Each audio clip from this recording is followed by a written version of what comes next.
बलंगा निमापड़ा निर्वाचन मंडल बलंगार से झीटी जुलाई 19 तारीख दिन ता शरीर में निआ लगिगला चली चली जड़े पड़िशा घर को जाऊँगी सेठी पानी पीऊँगी सेठू ताकू आम्बुलांस रे बसई फरवर्ड करा होची भुवनेश्वर एम्स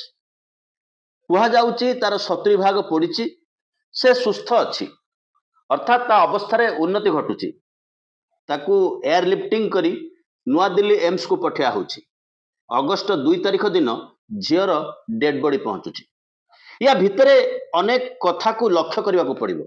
अनेक कथा तार भलिया मोड़ी मोड़ी मोड़ी मोड़ी हो जाऊ तांको फॉरवर्ड कराला एवं तांको नुआ दिल्ली रे मध्य अनेक भेटिके आसिले मु मध्य किछि लोकंको व्यक्तिगत भाव में जानी जो माने ताको भेटिचंती से झील को से माने कहवा कथा अंटाठू तळकू से झीर पड़ जाइछि ऊपर को सुस्थ अछि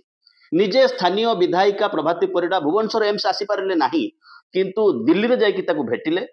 प्रेस को स्टेटमेंट देले से झील नॉर्मल खाद्य खाउची फूड खाउची कथबार्ता करूची केते थर तार स्टेटमेंट निया जाइछि से कथा मालूम नाही किंतु एकाधिक थर स्टेटमेंट निया जाइछि जो दिन से भुवनेश्वर एम्स प्रवेश करथिला सेही दिन ही रिपोर्ट आसीथिला 3 जण दुर्बृत्त ताकू जाली दैचंती ताकू पोड़ी दैचंती परवर्ती समय रे पुलिस रो तदंत मध्य आगेला लोके अपेक्षा करथिले झीटी सुस्थ होई फेरु समस्त कामना करुथिले झीटा सुस्थ होइकरी फेरी आसु पुलिस तदंत मध्य पुरी रो एसपी कहिले आमे तदंत प्राय संपूर्ण करबा को बसिछु एवं अपराधी रो पाखापाखी पहुंचिछु